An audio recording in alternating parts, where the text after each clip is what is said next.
Alright, so back again with part 3 of the refurb project for the 360. I'm sorry, just fixing up the microphone. So what we've done so far is we've fixed up the console itself and the power supply, and now it's all left to do is just the two wireless controllers. As you can see, they're in pretty bad shape. They're pretty dirty. They need new control sticks and everything, and yeah, I've got some spare control sticks somewhere for them. And the hard drive itself, so here's the replacement hard drive. It's a genuine one. It's all nice and new, nice and shiny, but the disc inside this one's dead. This is the one that came with it.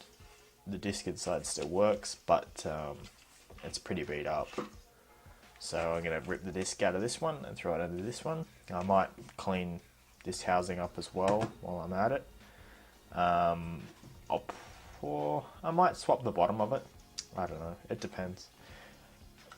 They look slightly different, so I'll probably keep the one that I know is a genuine one.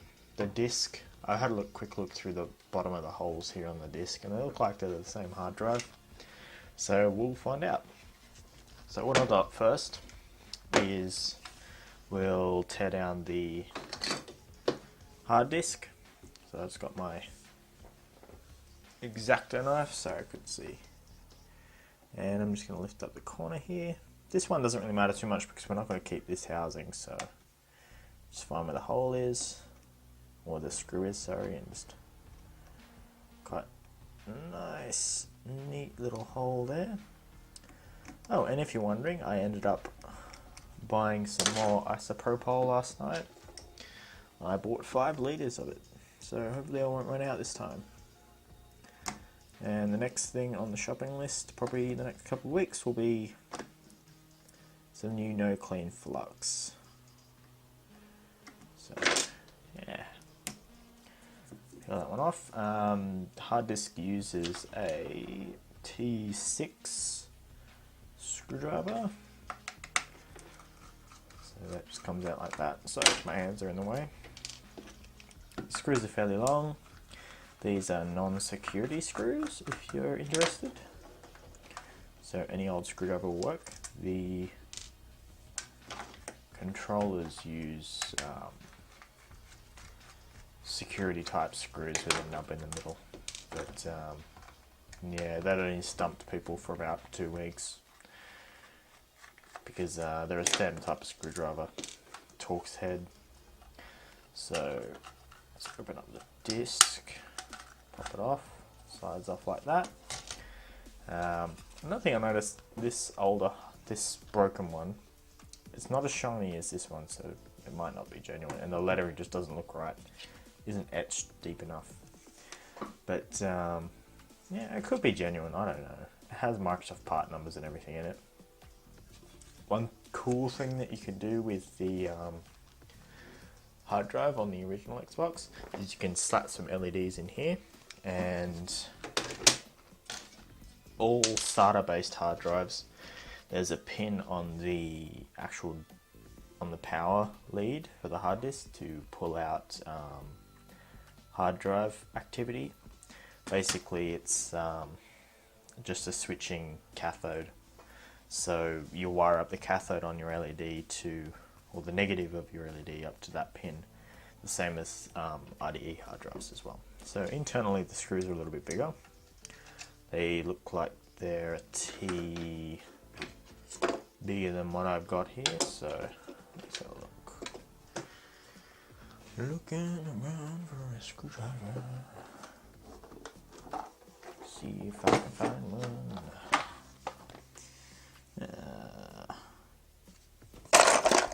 Forgot they had bigger screws. What's this orange one? Oh, it's too small. So I'm just going to cut away for a second. Hold on. Aha, found one. Cool. So this is a T10 by the looks of it. The controllers use T8. So These ones are much shorter. They're really nubby. So if you've never pulled apart a hard drive before, it's fairly straightforward. There are 4 screws on the outside of it, and then there's 4 screws on the inside, and it's really just held in with just mechanical retention. So, unscrew this guy, pull that guy off.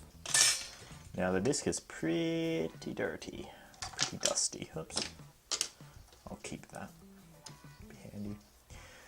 So to get the disc out, you just lift it up, slide it, and then you undo your SATA connector and slide out the disc. This is a Seagate LD25-1. I think that's a firmware revision. 20 gigs, pretty standard, as it said on the box. But yeah, so there's our hard drive apart. So let's throw that aside now. I'll put the disc in this new hard drive, but I won't show you doing that because it's just backwards of what I just did. So here are the controllers. They use a keyed T8 screwdriver. So we pop off this. So if you've never taken apart a 360 controller before, you got 1, 2, 3, 4, 5, 6 screws there, and then 1 screw underneath the serial number. Most people just pull up the serial number, but that's a bit messy. You can pull it up with an X-Acto knife like I'm doing here, or you can just punch a hole in it if you don't care. So I'll just peel this label up with some tweezers so I don't get fingerprint residue on it, and I'll just stick them to this nice clean piece of plastic. So there we go. As I said before, when you're putting it back together, it's a good idea to use some of that paint that I had in the last video to paint these screws back up, because they do get pretty well scratched. It's also probably a good idea to wash these screws because they do get pretty dirty with bits of skin and stuff. It's pretty gross. I'll only pull apart one controller. The other one's probably going to be exactly the same unless I run into something weird in it. But yeah, so in other news, I made a fairly decent order from J-Car. If you don't know who J-Car are, they're basically Radio Shack in Australia. And half the order was missing. Most of it was parts for client jobs and stuff, but a lot of it was parts to make tutorials with. Namely, Xbox tutorials, which are next in the queue. Yes, I do have a queue of videos. Sort of run out of a few things to talk about for a little while there, and then all of a sudden, wham, all this stuff to talk about. That's what I love about YouTube. So we got all the screws out, nice and neat. So what I'm going to do, pop it out like that. So as you can see, this is real filthy. So what I'm going to do is I'm going to go wash all this in the sink with the second controller as well, and I'll dig up some replacement control sticks as well. So if you've never pulled apart a 360 controller before, you have your rumble motors. They're just normal brushless motors, I believe, or they're stepper motors, I don't know. And you just unplug them. One's bigger than the other, and the actual controller itself is just, again, held in with just plain old retention. So that'll come out like that. When you're cleaning controllers, if you have some isopropyl, it's really handy, as you can just clean these little pads here, wipe them down, because they do get a bit of carbon on them from these membrane things here that tell it when it's you pressing the button. With these, I just wash them up in the hot soapy water with the rest of it. For consoles and things, I just use car wash, actually, for doing console shells and things, because it has the added polish and stuff in it. It makes the plastic come up really nice. If you just use dishwashing detergent, then it sort of pulls too much oil out of the plastic, and makes it look a bit dull. You can fix it with some WD-40, but car wash seems to work the best for me. So there's our L&R plate. This thing's filthy. See, EB Games don't actually check anything when you send it in, because they don't care by the looks of it. I don't know. That's pretty sad. So this D-pad here on the, oops, I forgot about this. The D-pad uses 2 Phillips head screws and just 2 spring plastic clips to hold it in. And you just get your screwdriver, undo the 2 screws if you can get them undone. They're a bit stiff sometimes. The controller's never been taken apart. And there you go. They've got 2 little clips inside, and you just undo those clips. Oh, there we go. Love that plastic snapping sound. Plastic breaking away. And the easiest way to get these is to get my crappy old tweezers, spread them apart, and pop the 2 clips at once. So there we go. Is it going to focus? Probably too bright, I can't tell. Can't actually see the screen. So I got that off, it's all ready. These control sticks can probably just go straight in the bin. They're completely worn out. And just have a quick look at the board. There's no corrosion or anything, which is good. It's a bit dusty.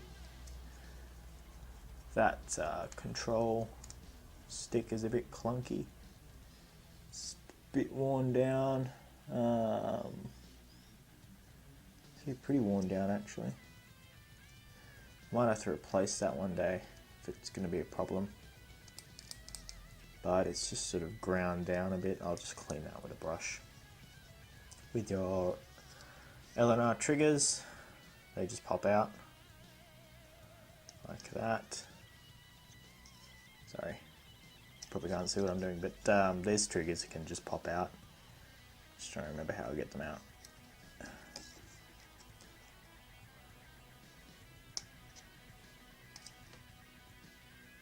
But yeah, I don't know. I might not pull them out. They're a bit of a pain to get back in from memory. But yeah, so that's all pulled apart. I'm going to pull apart the other controller, give them a good old scrub in the sink, and I'll be back. Hopefully it'll be done. Alright, so all the parts and everything are all dried up now and all clean. Turns out one of these controllers is a slightly different model. All the parts and everything go back together exactly the same, but I just thought that was a bit interesting. Here are the replacement thumbsticks. They each come in their new little baggies that they come in. And yeah, they're 360 style ones, but they're black, which is no problem. So what I'm going to go ahead and do is just put these 2 controllers back together and we should be done.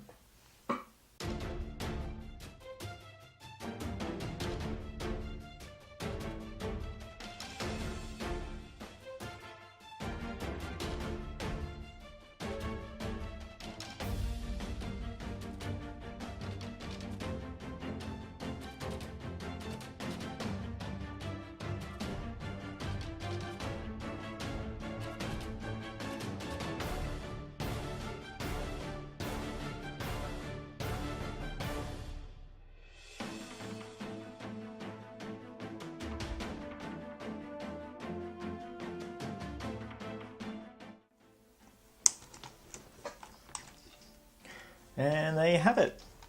I already painted the screws before putting them in because I thought it would be a bit too hard to get the paint marker down in there. And, sorry, if that'll focus. They came out quite nicely. So, yeah. And I just gave these battery packs a quick wipe over. I'm going to probably be replacing them with something different. I might even make a tutorial on making rechargeable lithium ones. I'm still working on doing something like that. So there you have it. The 2 controllers turned out quite nicely. I actually prefer the look of these black control sticks over the stock grey ones. The stock grey ones look kind of boring. They look even nicer if you replace this piece with the black one and this front bezel piece and everything. I've got another 360 controller that's sort of like a half and half between the two, and it came out really nicely. And as for the hard drive, it's already done and put back together. Cleaned it all up, it's nice and chrome, it picks up fingerprints really easily, but this unit's mainly just for display. I have a 360 Slim that I did a video on a couple of weeks ago that I've been fixing up. Cleaned up the residue from the warranty sticker, and I got paint on my fingers. And yeah, turned out quite nicely. So if you enjoyed the video, don't forget to like, comment and subscribe, and I'll see you in the next video. Bye.